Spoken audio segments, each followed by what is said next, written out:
Yeah, seems an awful lot. See if I can move this back.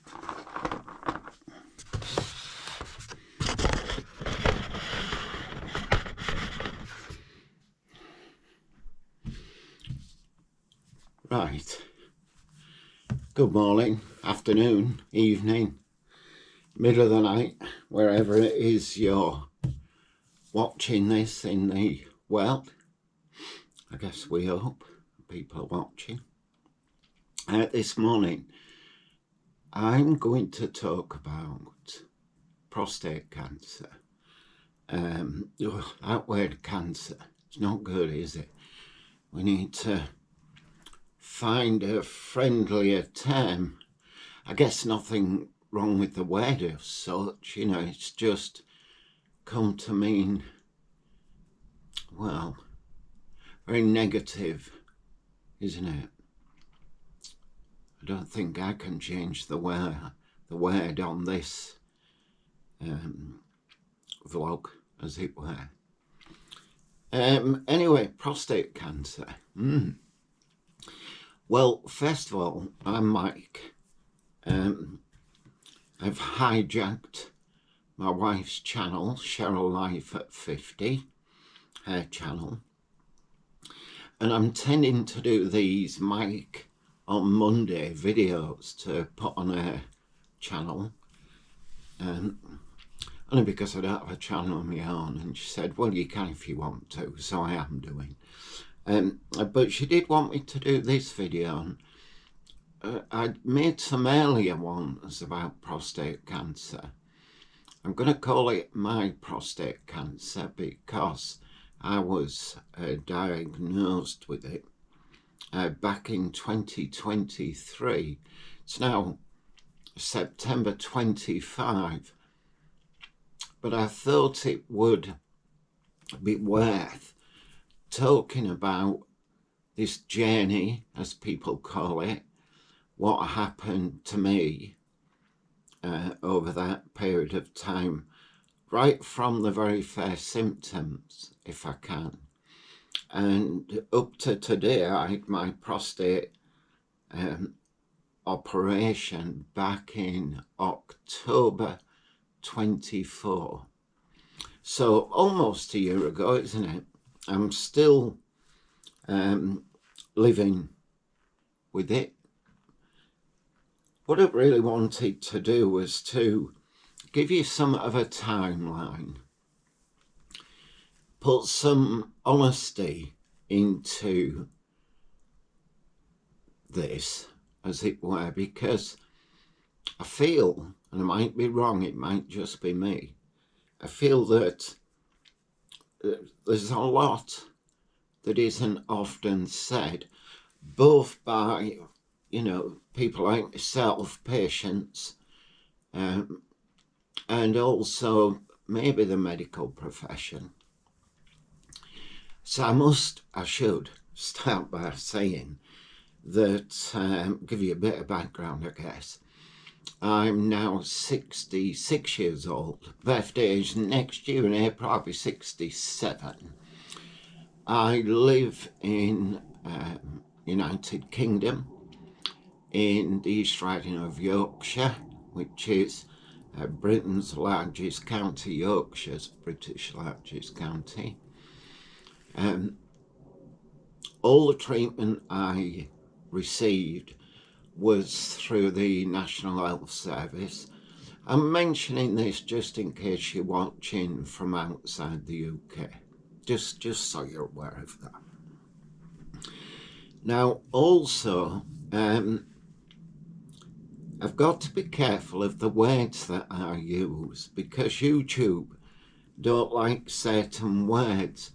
So I might have to replace some descriptions and words with other words. But, you know, hopefully we'll pick up on this as I go along.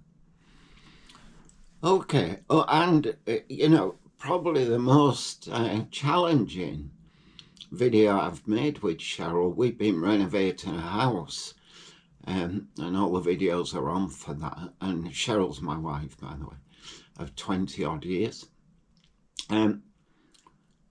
I'll go more into that renovation and why, and again, just how life can change, you know.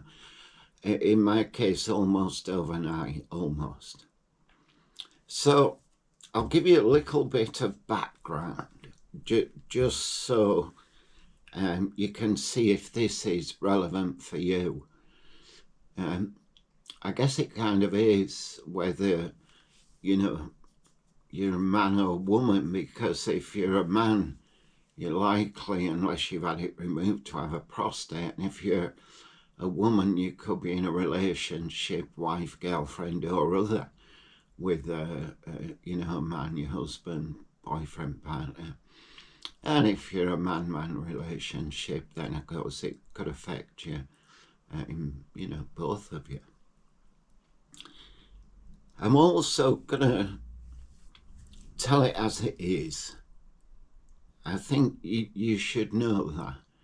I'm not here to shock anybody, but one very important point. So if you're taking notes, don't take notes. If you are, though, taking mental notes, just keep something in mind.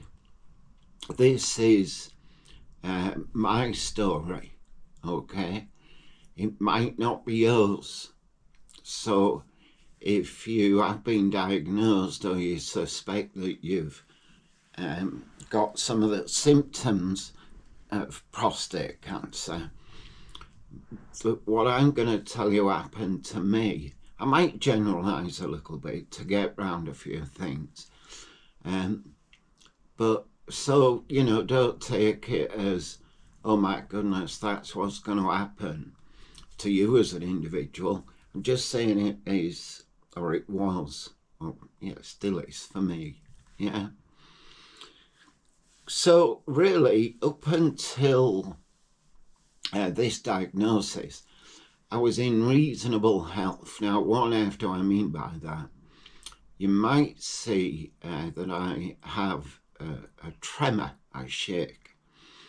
And about 12 years ago, I was diagnosed with a benign essential tremor,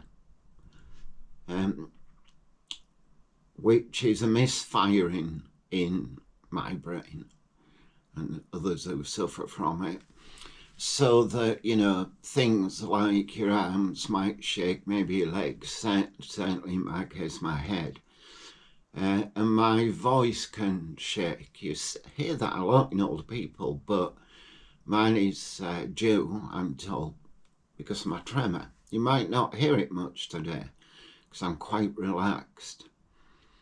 So keep that in mind. I was to have that surgery on 2 occasions, again through the NHS. And I might go into that brain surgery in another video, something very different. So I've got that, but while that is quite, for me anyway, a disability as such, you know, there's a lot I can't do. It doesn't cause me ill health, if you understand what I mean. Maybe I've just got used to it. And then the other thing is I'm type 2 diabetic. That's a lifetime on the road of eating chips and chocolate. You know, in my car, running all over the UK and other places. As a rep, I represented for different companies. And not just that, but that was mostly it. So, just so you're aware of that. So, reasonable health. So, in about, and I'll now go into a bit of a timeline. In around 2022, I noticed things that weren't quite right. And this is where I'm going to talk around certain words. So things weren't quite right in the bedroom. And, you know what I mean, yeah? It was okay, it was good still, but not quite right. That was in 2022. However, November 2023, and quite unexpected, I got an horrendous pain, I mean bad pain, in my left thigh, at the front of my thigh. I'm not really one for pain, it don't bother me that much, I'll take some painkillers, paracetamol or something.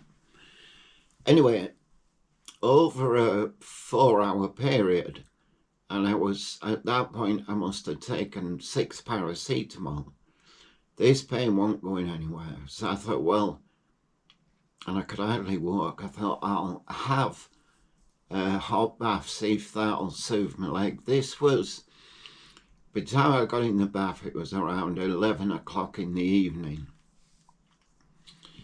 Anyway, it didn't go away. I got out of the bath and I said to my wife, Cheryl, do you know, I'm going to have to speak to a doctor.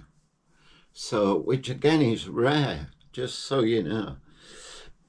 So that's what I did, and I explained.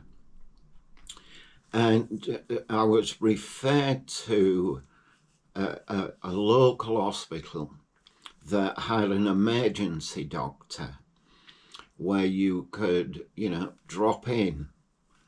And if I went to hospital, I think it was a Saturday evening. Anybody who knows anything about UK A&E, accident and emergency in the UK on a Saturday evening at round about 11:30, you'll understand just what conditions were like in there, I'll say that. Anyway, I got there, I got a taxi, couldn't drive, or a cab, as the American friends call it, and others. And off I went, got sat down, well, registered, got sat down, and then was offered a cup of tea and a sandwich. Interesting, I couldn't face either, just felt poorly with pain. And I got in to see the emergency doctor quite quickly, within about 20 minutes. That was good.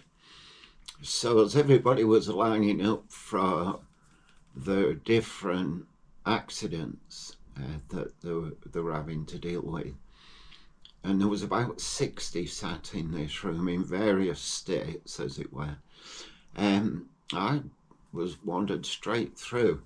Still NHS, yeah, I hadn't paid anything. And I went through to see this doctor. I explained, he was really good. And he said, right, he said, well, I'm going to check your prostate. And I must admit, I'm not one for questioning experts that way, but I said, prostate for a pain in my left thigh. He said, yeah, I just want to check. It was quite calming. I was all right. So he did. And he said to me after the examination, and he's taken his rubber glove off, he said, your prostate just feels a little bit wrong, maybe a little bit enlarged. What I'm going to do anyway, he said, I'm going to give you some painkillers, and I will refer to your own GP, general practitioner, get an appointment with them. Okay. So I came home, taxi home.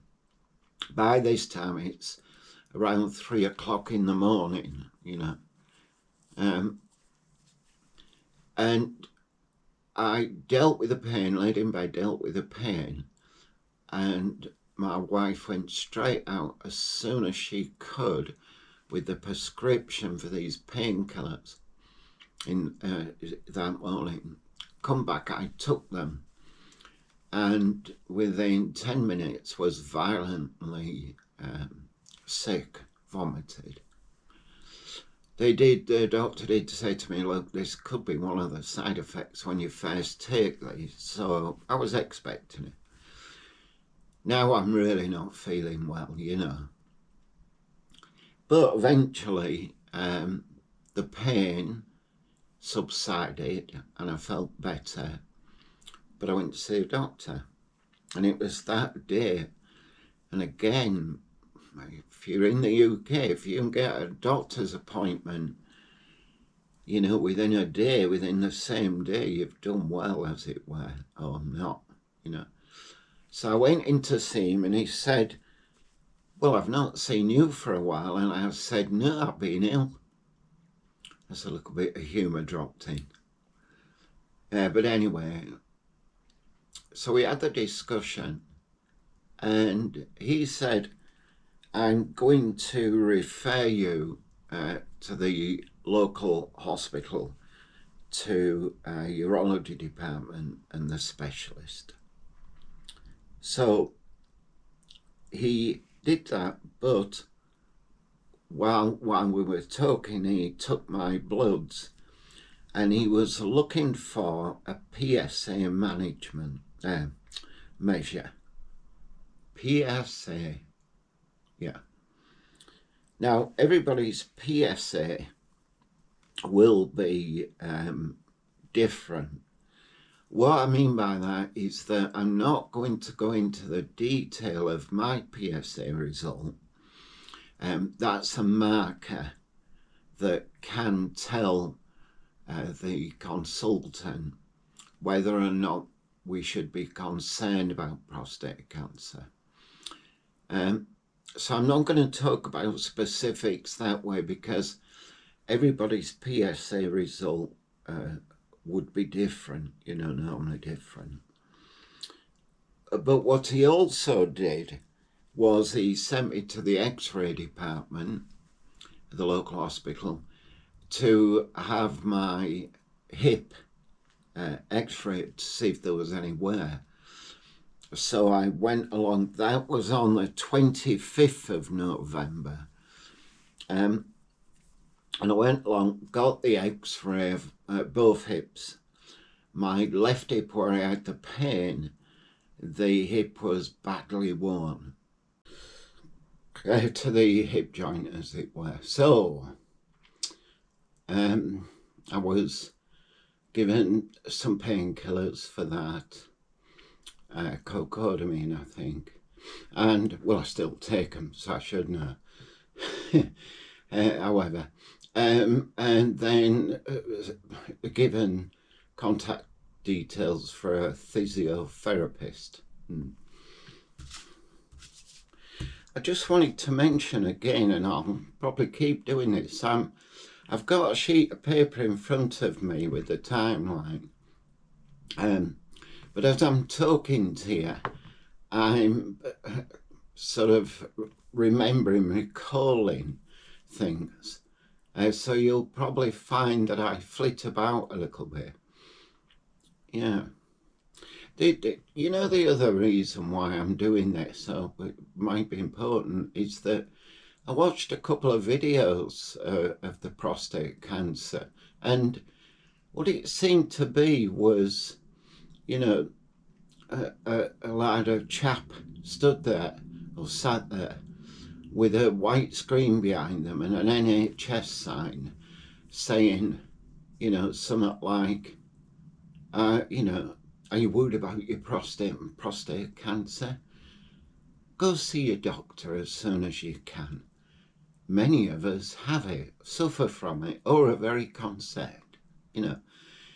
And they don't really talk about things, you know, for real, and how it actually happens. Anyway, let's continue with this journey. So PSA blood results came back, first lot, and they were raised. So they were higher than perhaps they should have been. And your doctor will talk to you about that. Hopefully you'll never need to, but so again, not going to give you the numbers. This is, you know, about what happened to me, so I don't want to, you know, scare anyone. And they said, and what we'll do is we'll check it again, and As I remember, it was every 6 weeks. So 6 weeks after that first one, they took bloods again, and it was back to normal. So I thought, oh, that was that freak thing.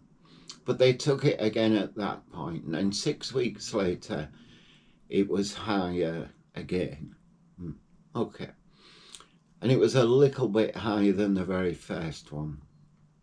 They took the bloods again, but at that point, I then had a firm appointment to the urology specialist, and this consultant specialised in prostate cancer.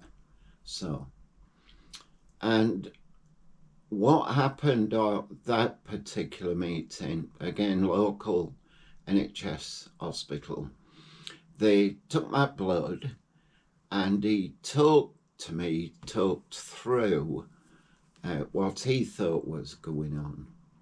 And at the same time, at the same appointment, I got a scan. So a scan of my prostate, really. And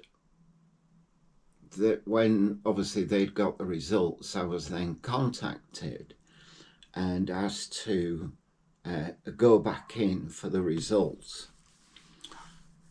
Okay, so, and I'm now just going to have to look at my notes a moment. Yeah, just to go back a bit. Remember, the pain in my leg was November, and I went to see the consultant on the 11th of June. There's a proper note on there. On the 11th of June. And the results of that meeting and the scan showed that there was something unusual within the prostate sac, as it were, and that they thought it was cancer, but it was also pushing against the wall of the prostate, as it were. And that's quite concerning, because while they can treat prostate cancer, mostly in two ways, you might know. One is radiation treatment, one is a removal of the prostate. If it's pushing against the wall, then they do worry about it moving from the prostate into other areas of the body. You'll need to get details of that if you are concerned. I'm not a specialist, obviously, you know. So that was on the 11th of June that I got that scan, as it were. Okay, so on the 2nd of July 24 we're into now, I was referred for a biopsy. Now, I'm going to look for something. Just come here. I'm just going to switch camera off and I'll be straight back for you, or with you.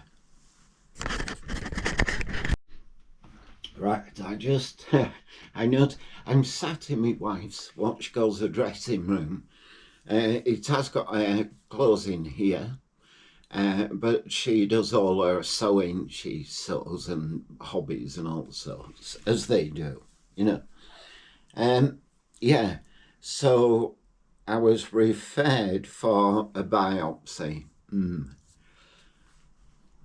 Again, without, you know, putting the heebie-jeebies up anybody who's watching. I'm going to say, so I went along to the local hospital and was prepped for the biopsy procedure. Nothing more than that. You fill a form out, as you know, with all these things. Asked to put this gown on, one of them that has no back in it, you know, enough said. And then when it was my time to go for the biopsy, I was put in a wheelchair, for goodness sake. But anyway, and a nurse, all the staff were brilliant, just by the way, bowled me down to what is essentially a operating theatre, a very clean, I guess almost sterile room. I'll say almost sterile. You know, not operating theatre as perhaps you might think of it, perhaps more procedural, not sure how to describe it. No sedative. There was an anaesthetist stood at my head behind me, and to my feet and my backside, as it were, let's call it that, yeah, backside, that's a good word, there was the consultant who was going to undertake the biopsy procedure. Also in the room were 3 female nurses, not that that matters, but there were female nurses monitoring, perhaps dealing with other biopsies in the same area from, you know, different men. But and I was sat on, or laid on the table, a chat, let's talk about what we're going to do, and they did that. And they said, it does come with a little discomfort or pain, fine. Okay, and I didn't know what to expect. Last time I'd been in a theatre as such was when I was 16, and I'd broken some fingers in my hand, sporting accident, cricket. But anyway, so I was a little bit nervous, I won't lie to you. And they said, and this is what we're going to do. And they said, we're not going to sedate you, we're not going to put you out. We will give you a local anaesthetic in the bottom region, yeah? And that will be via injection. Said that's uncomfortable. And then we will insert whatever it was, I can't actually remember, the biopsy instrument, yeah, into through anus or rectum, and take some biopsies of your prostate. Okay. So I lay down, legs in stirrups and up in the air. And I might as well say this to you because, you know, things happen. So the first thing was that I think he inserted gel into me. And I wish I'd have had some warning of that. It might not have mattered. But let's say that my diet wasn't particularly good, and whatever might have come out naturally in a morning in the way of poo evacuated itself. And nobody panicked, but they did get a bucket. That's so embarrassing, just by the way. To them it was a very natural thing. They must do 20 or 30 of these a day, you know. But to me as the individual patient, you know, it was embarrassing. And I apologised. And the anaesthetist who was stood behind me, I don't ever remember seeing him, he kept saying to me, stop apologising, you know, things happen. Okay. What they said to me then was that we're going to now insert this instrument to take a biopsy of 16 areas of your prostate. And he said the first thing that will happen is you'll hear a click, and then you will feel a little prick.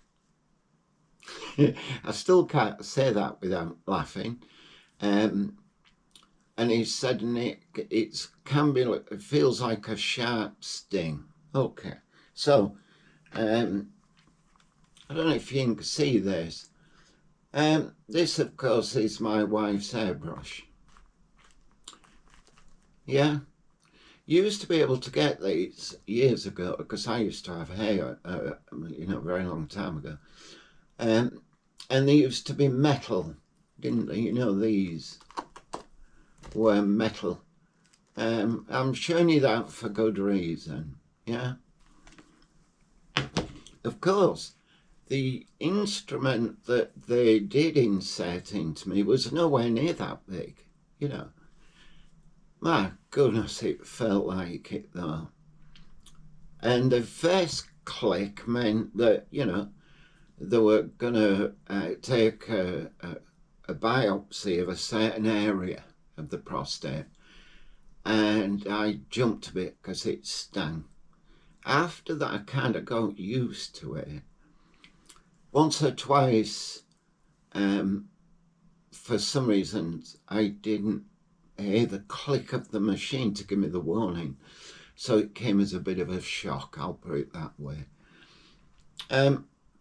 The other thing that they ask you to do, or asked me to do anyway, was to cup my testicles, and hold them well out of the way, pull them well out of the way of the area. Okay, yeah.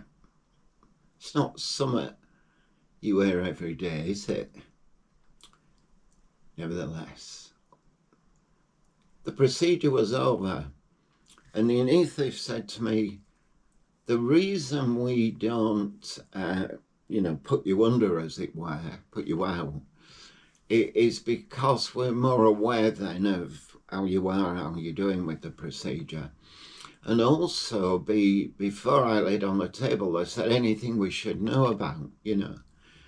And I said, well, I've got this hip, it's bad, it's painful, and I can only move my leg in certain areas. And right, so the way that they manipulated my leg to get it up into the stirrup and open my legs as wide as they could for a bloke at 67.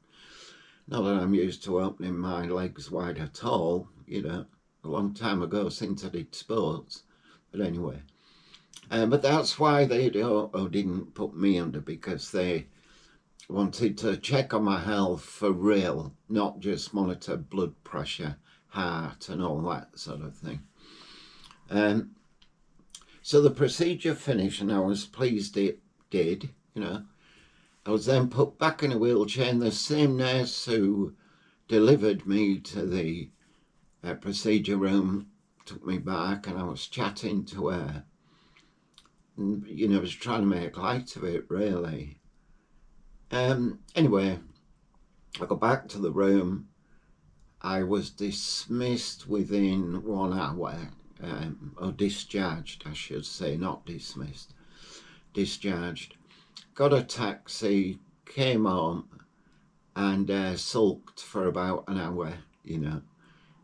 And my wife, of course, said, well, you should try having a baby, you know, and all the procedures that women go through during their lifetime, you know, most of them. But anyway, I expected that, to be honest, you know, which was fine. And we joked about it. Okay.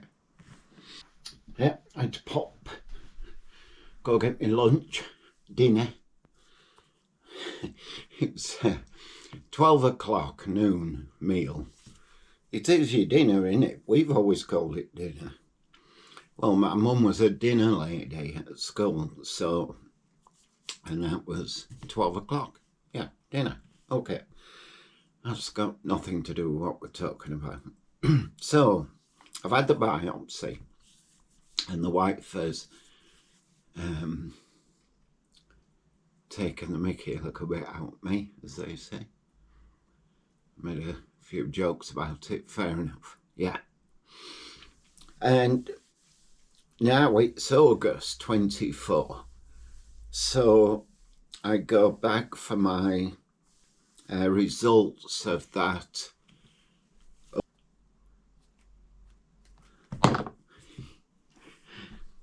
And I met with the senior consultant at that point. Really good bloke he was, nice lad, chap.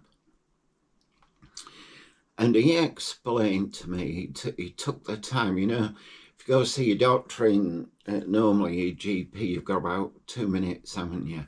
And you end up talking fast and saying nothing. This consultant, I suppose it's a serious matter, he took his time and he showed me the scan, explained the biopsy results and said, now I do have some numbers here, but it was something like a 3 bordering towards 4 out of 7, as I remember it. Again, remember, I'm only talking about my experience. Yours might be different and the numbers might be different. Your consultant will use you know, his own language. I don't think there's anything universal, as it were, universal language that can be used for results and, you know, terminology on different things. Anyway, and I said to him, because I had a friend who had this. He didn't pass away because of this cancer. He passed away because of, I think, stress from all sorts of things, but I suspect COVID. But anyway, yeah, very sad. But I said to the consultant, you know, there's somewhat of an urban myth that if I don't get it done, I'll live with very little difference in my life for about 10 years. And if I do get it done, there will be side effects, but I'll also live for about 10 years. And he understood these urban myths. Obviously, he'd heard of them, you know, come across them. So what he did say was, it's highly unlikely that the prostate cancer, or the procedure, or the operation will be an end of life. So it'll be something else. And I think he was referring to smoking. I smoked since I was 14, I think, maybe 13. That's beside the point. So, you know, I was encouraged by that, really. He did say, do you want to go ahead? And I said, yes. Obviously, we discussed it, me and my wife discussed it in detail. And he said, well, you have 2 options. In the UK, we have 2 options. I think in America, you know, and Canada and other places, there's different options, but I think they amount to the same thing. So, the 2 options here, I believe they're called radiotherapy. I think that's it. And I had a complication. He told me that I could be incontinent from both areas, yeah? So, urine and poo, but I'm going to use that word. Poo's a good word. Or he said you can have the operation to remove your prostate, and he said there's a likelihood that you could be incompetent, you know, urine. Well, I didn't fancy, you know, sat and being somewhere and really, you know, having to go to the toilet like fast, and if I made it there or not. And in any case, I had researched both types of procedural treatment, and a bit a little bit like with this brain surgery that I'm down to have. What a mess. Anyway, they can use like an ultrasound to correct this misfire in my brain. Oh, there's an operation, and the operation I felt for my brain surgery would be best in this, and I used the same sort of assessment. Well, we both did, me and my wife Sharon, for this operation. This it's best to have the prostate removed, you know. So as I say, those results were stage 3 to 4, and so it was quite serious. The cancer was definitely there, and it was pushing on the side of the wall, the sac that your prostate sits in. So I was able to say to him there and then at the meeting, because we discussed it, I'm going to go for the removal. I'm going to turn this page over now. We are up to, let's have a look, September 2024. Remember, I got really the first symptoms but ignored them in 2022, some point, somewhere I'm guessing. And I've been through all this, and it's now September 24. So that's no mad rush, is it? Anyway, okay. Oh, I've as much on this side. Are you getting a bit bored with this? I hope not. I hope you're watching it. Pouring my heart out here a little bit. And it's quite the thing to talk about, you know, medical things, isn't it? You know, particularly this, very personal thing. But, you know, and there are people I know who will watch this, you know. Yeah, I have children, grandchildren, great-grandchild. He won't watch it. He's only 2 or 3 years old. Anyway, my children are all grown up in their 40s, just by the way. My grandson is 25. Cheryl's son's 25. So, yeah, right. So, at that point, almost immediately, but I'd left, the consultant came home. I got a letter for, oh no, November 24. I'll just start that again. Yeah, start again. So I left the consultant's office, letting him know that I was sure about what I wanted to do, the way ahead. Good. Went home, and then I got a letter saying your operation, as it were, or a pre-assessment, and this was now, I'm now at a specialist hospital, quite a newly built, spent a lot of money on it, and they have a big cancer centre, but I'm going to the urology department.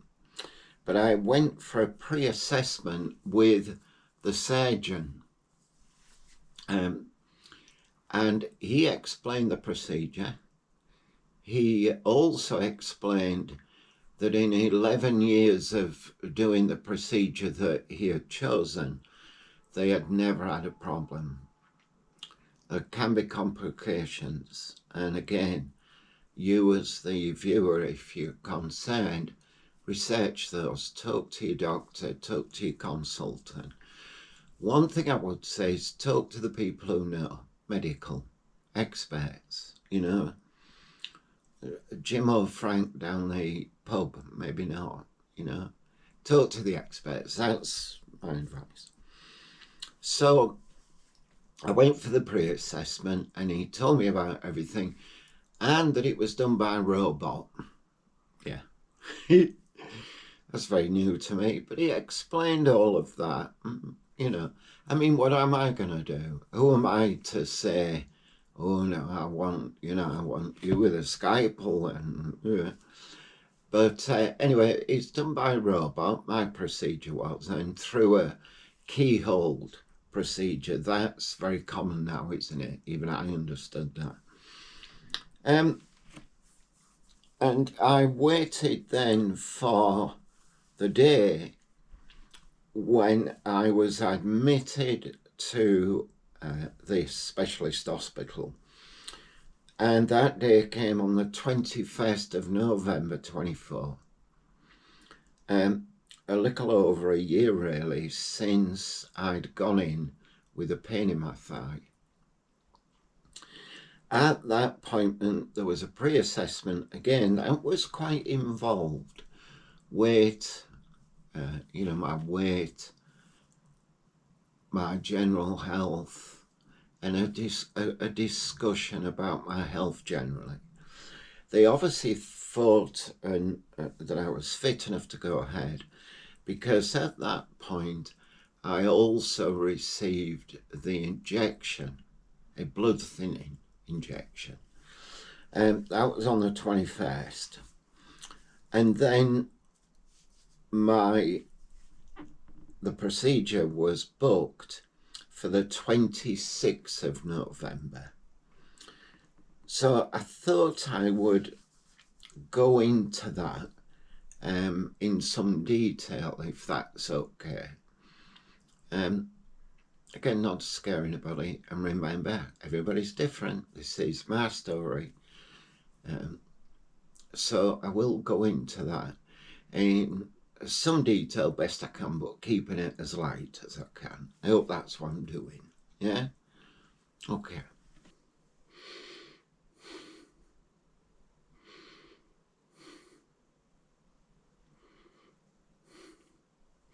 So, put my jumper on my top. I'll be nippy in here. Yeah, so,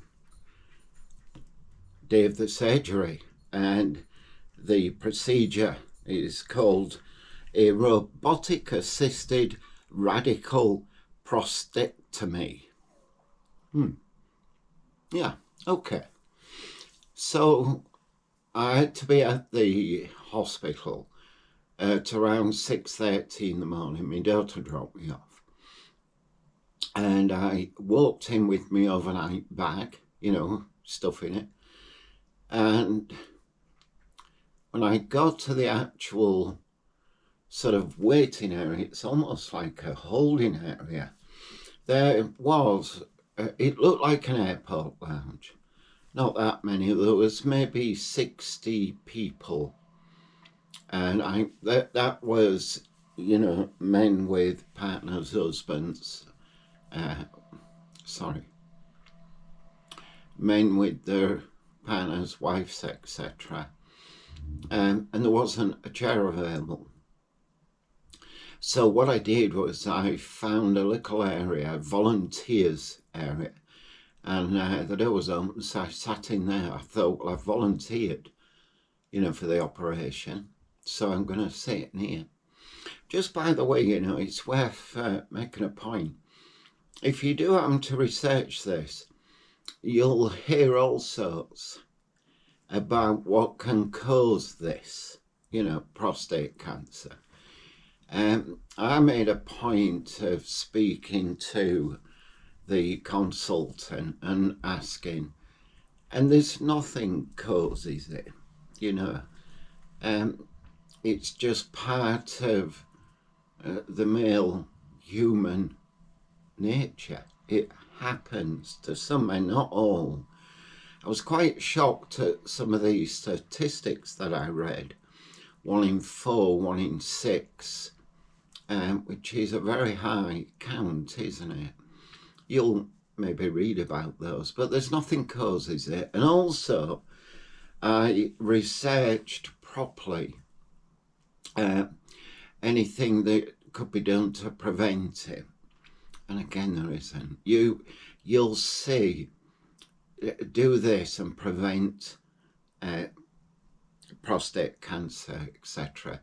You talk to the experts, nothing, Anyway, I digress again. So I'm there at 6:30 in the morning. It's like an aircraft lounge, airport lounge.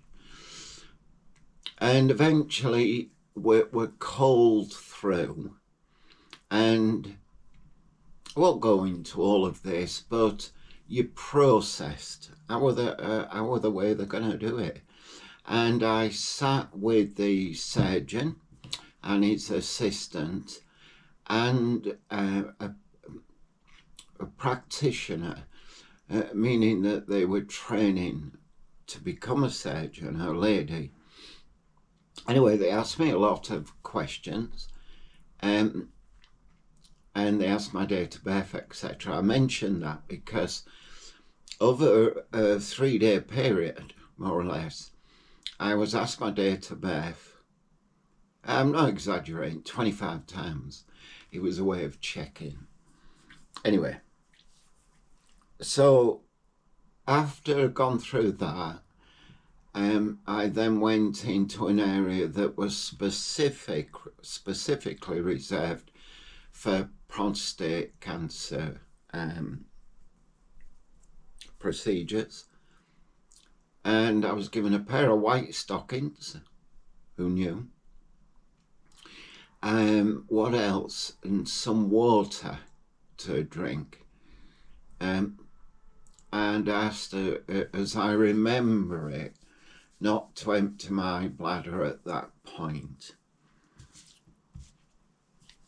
My surgery was due for the morning, but they changed it to the afternoon, which was fine. I just relaxed all morning, sat in this big comfy chair waiting to be called through.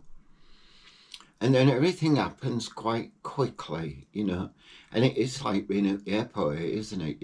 Hurry up and rush, or hurry up and wait, isn't it? Sorry, hurry up and wait. But at the point where my name was called to go down to surgery, it was quite quick. It was a heck of a long walk to get from this waiting area to the actual operating theatre or another little waiting area outside. Previous to that, I was told I could empty my bladder, so I did. Yeah. So I sat outside and I was completely on my own and surrounded by a redundant surgical equipment. It was pretty odd, and it was, quite dusty, really. Not, it didn't matter, but it was a bit spooky, put it that way. It was maybe me at that point just being nervous about. Why wouldn't you be nervous, Because I knew what they were about to do, and the procedure and where they were going to enter my internal organs, etc. And eventually I got called in, and the surgeon, of course, was gowned up. There was about 5 theatre staff, and as I walked in, what struck me, there was the operating bed laid completely flat, and stood next to it was the machine, the robot, and it was as big as the bed, if not bigger. That's how I remember it. Surgeon spoke to me, and then he disappeared. Now, he didn't disappear, he's not a magician. Where he went to was a separate area where he could operate the robot from, yeah? And I remember looking over, and there was a booth within the room. He was stood in there, and another chap, lad, man, stood next to him. And then there was 4 theatre staff, all female. I was asked to jump up on the table. How was I feeling? Again, it was explained to me, which I thought was good. They were really reassuring. The anaesthetist, was there. He spoke to me, and I laid down, and he said, we're going to anaesthetize you via injection, yeah? So that's what they did. And that took seconds. Of course it does, you know. When I came round, when I started to wake up, I panicked. I panicked because I needed to go to the toilet. I needed a poo, big time. I needed to go. And there was the theatre nurse there, one of them, two of them, I think, trying to say you're all right and use my Sunday name, Michael, not Mike. So I knew all wasn't, you know, as perhaps it should have been, or it was as it should have been, but you're all right, you don't need to go to the toilet. It must be typical, you know. But it was also on my mind, you know, before I went into the theatre that I need to go to the toilet. You know, I didn't, but... So I had a lot of kerfuffle. Yeah, I made a bit of that, to be honest, too much. And then the next thing I remember was waking up on the ward, and my wife was there, and the nurse was there, the ward nurse. How are you? Are you in any pain? You know, I wasn't, because I was on all sorts of different painkillers at the time. And I was fine, to be fair. Within 2 hours of coming round, I felt fully aware and awake. That evening, I felt okay, felt good. And they did bring me some food. I have to say the hospital food wasn't very good, in my opinion. But I ate some of it because they were keeping a chart of what I was eating and drinking. My main goal, trust me, was to get home. That's what I wanted. I didn't want to be in the hospital. Who would? I had a catheter in. I had a pipe up my pipe. A pipe where you don't want a pipe, you know. But I was encouraged early evening to get out of bed and have a little wander and sit down. And that's exactly what I did. I followed that advice. And then the next day, all things being right, I would be discharged. And I was. I think it was afternoonish. My daughter picked me up. My wife Cheryl had come to see me in the morning, of course, and the evening before, of course she did. But I was fine, you know. So I came home. Cheryl had got the spare bedroom ready for me, wonderfully comfortable, just by the way. And I came home with a big pack of injections for her to give me every day. She hates injections, nevertheless she did them, you know, in my belly. They had to go. I think they were blood thinners. And of course I had a catheter, a pipe up my pipe. And she had to change that and everything. That wasn't a problem, you know. I was really tired, exhausted, but I was fine. And I remember sleeping that day, most of it. And the next day, I got up out of bed, I wandered downstairs and was chatting away. However, all didn't go too well. So, as I say, I was discharged on the 27th, operation on the 26th. On the 2nd of December, I got up that morning, I didn't feel well. And gradually over a couple of hours, I wasn't well. And my temperature was going up and up. And so my wife rung the ward and said, this is happening. And I was confused, put it that way, because of the temperature. So I was readmitted, and I had a bladder infection.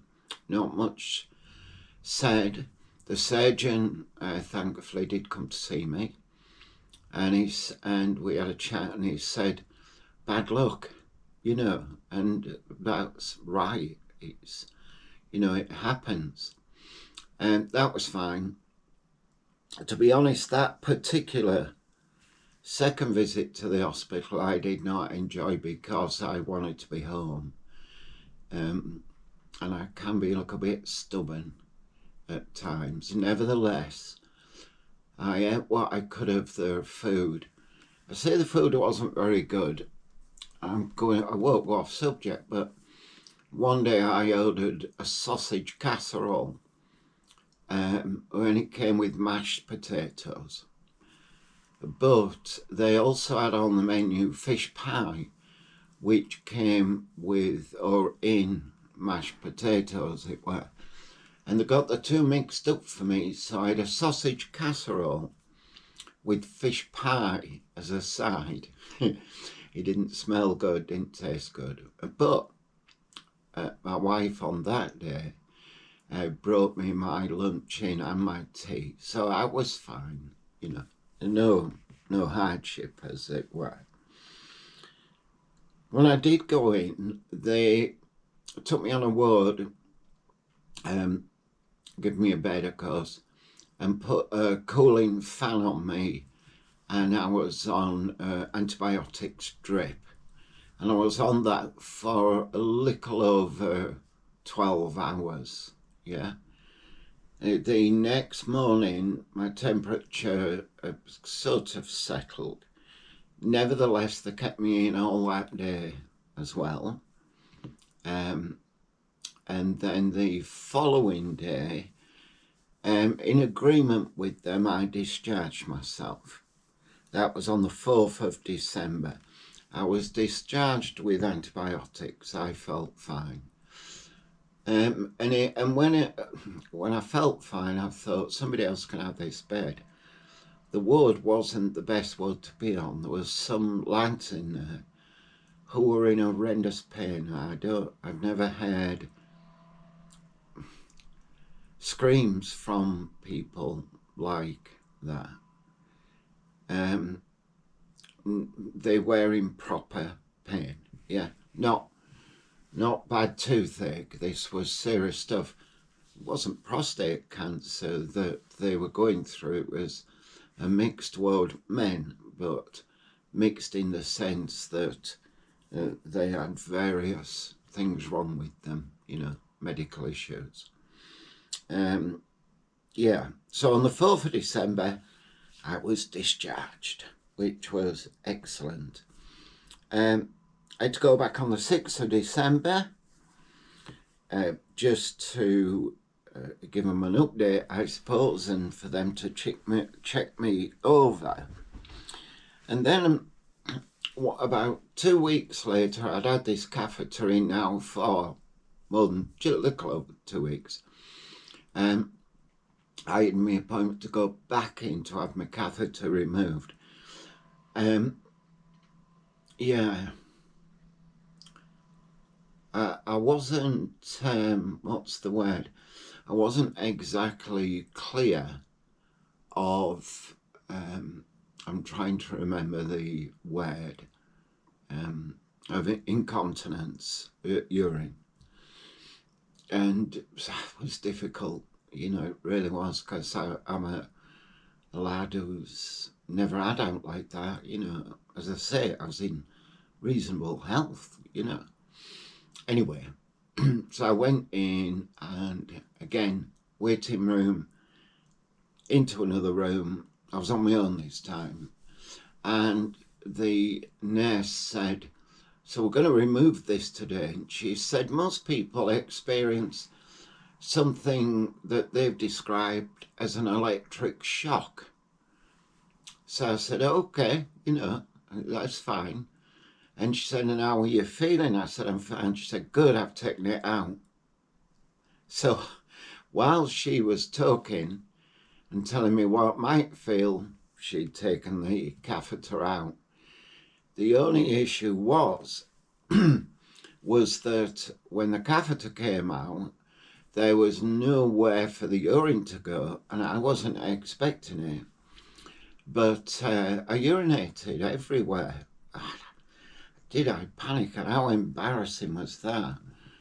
So I did my best to stop the flow, shall we say, and she gave me an adult nappy pant. I don't know how else to describe them.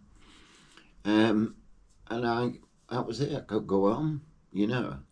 But I had to get a taxi, and I wasn't clean, you know. And my trousers, of course, were wet through. Never mind. And I got home, and incontinence stayed with me. It wasn't bad. And the surgeon and the consultant, going back a long way, they did say you would experience some incontinence. Said for some, it lasts for the rest of your life. For others, they don't get it at all. And then there's the middle ground, and it can last up to a year. And to a varying degree, it has lasted up to a year. Not quite. It's nothing now, you know. Again, and if you speak to some women, they'll say every time they laugh or cough, they have the same issue I do. And I get it now, I understand it, you know. It's no biggie, yeah? So, where am I up to now? Well, it's nearly been a year. Nothing is back to how it should be. I should mention that there was, I think it was 6 or 8 entry points, but they also fixed a small hernia that I had right next to my belly button, and that was one of them. So, but I've still got the scars even today, 1 year on. Yeah, of course I have. And they, obviously I kept them clean, we kept them clean, the entry points, stitches. Stitches were those that dissolved themselves, so I didn't have to have those taken out. But going back to how am I now, yeah, which perhaps is the most important thing, because you go through all of this, you know, with the intention, I suppose 2 intentions, maybe, for me. Everybody will be different. I didn't want to die of it. I still had a lot to do, you know, in life, and my goodness, I've done a lot, been all over the world, done well, really. So I had no intentions of dying at what was 65, you know. I'd also worked hard all my life, so I didn't want to sort of get towards retirement and then snuff it, you know. And the other thing is, I hope that life, including married life, you understand, would go back to something like normal. I have no idea what normal is, you know. Normal life when I was 16 was different in my 20s, 30s, 40s, 50s and 60s. You'll get it, you'll understand that, I think. And that's it. No, not really, you know, no. The viewers of Cheryl's channel will see that me and Cheryl were impacted greatly by this. And it's almost worth a separate video, but first of all, we'd sell our beautiful apartment in Scarborough that we bought off the chap who we bought it off. He was in his 90s, but he also had a big house near York, and he was the writer of Open All Hours, Last of the Summer Wine. That, you know, so a very famous writer, and we bought it off him. It was a beautiful place. So yeah, Scarborough, nice seaside town, in North Yorkshire, on the coast, of course, seaside town. So we had to sell that, The financial costs, so solicitors, stamp duty, moving costs, packing materials, goodness knows what else. And we also had some decorating, as you do when you're going to sell your home. Probably around £15,000. We also sold all the bedroom furniture. Here, where we moved to, beautiful house, so we were making it a beautiful house, but the area is really nice. But we've probably spent here, and Cheryl will do a video about this, because part of my recovery, I felt, was to renovate this house. And I feel it did that, you know, about an 8-month workout, going to the gym every day. You'd see that on the videos, those of you who have watched them. But anyway, yeah, what did we spend here? On renovating, difficult to tell. I suspect around maybe £30,000. But we did a top to bottom, full rewire plumbing, boiler, all sorts of electrical work, and general renovating. And then of course we had to buy furniture, but I guess we won't include that so much. So yeah, say 25,000 plus the 15. A lot of money, you know. And there's other things you need that you need to buy, which I wasn't expecting. You know, I mentioned about that incontinence, having a wee when you don't really want one. Those sort of things, you know, that you have to wear, particularly in the beginning, once they'd taken the pipe out a pipe, they're quite expensive though. I mean, Cheryl orders them, but they're dear. So again, unexpected, yeah, unexpected cost, unexpected way. I have got some notes here, just in case you're wondering why I'm looking down. Other things that I guess people will worry about, and you know, there's no easy way to go around this. So when I went back to see the consultant, really to get the all clear, which I did, more or less, you know, you get your final blood test after about, well, 12 months. I'm not quite there, but everything now they're saying you're clear. Great. But the consultant does talk to you about, again, you know, after, say, the 8-month visit, about things like impotency. Is that a difficult discussion to have with the surgeon? No. The consultant? No, not really. Because they do, again, they talk around things, you know. And they said, but we do have a department that deals with such things. But he did mention things like cock rings. Cock rings, who knew? Penis pumps. And all sorts of different meds that you can take. I suppose Viagra's the most common one of those, isn't it? But again, you know, and I go back to this, me saying, you know, this is my story and what happened to me. When I spoke to the consultant, he said, you know, some people have no problems with impotency, others have a few problems and it doesn't last long, and others things never go back to normal, whatever normal is.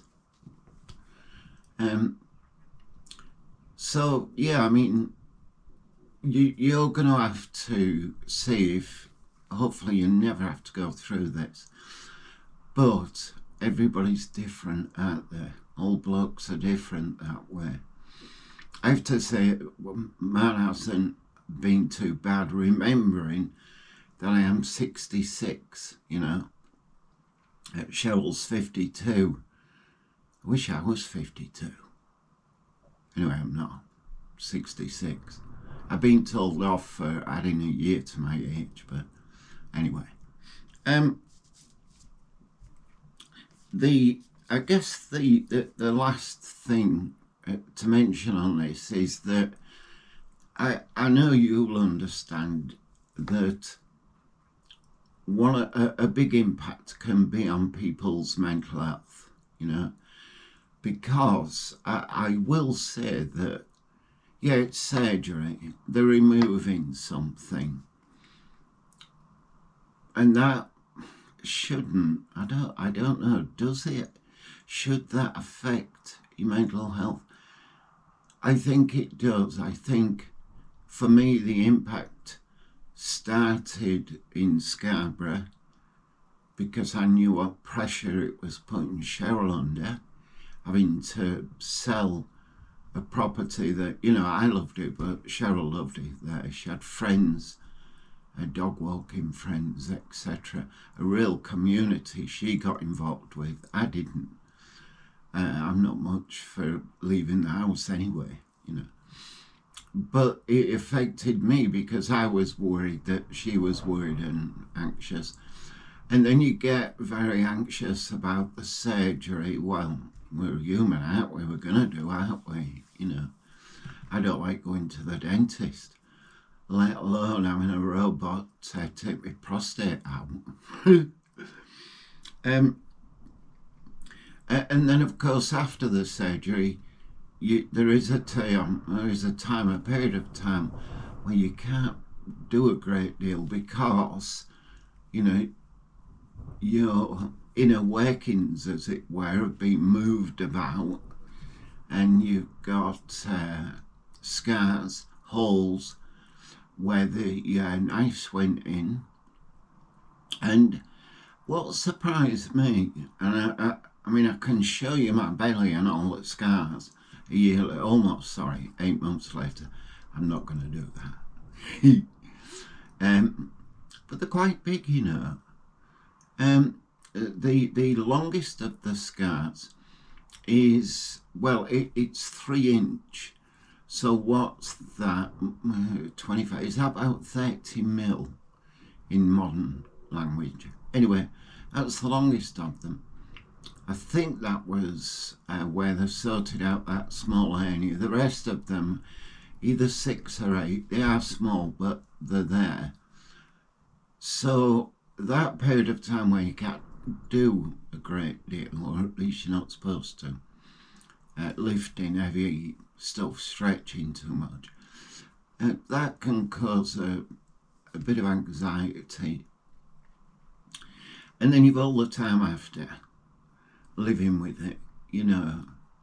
And for somebody like myself, a bloke like me, I use that word bloke.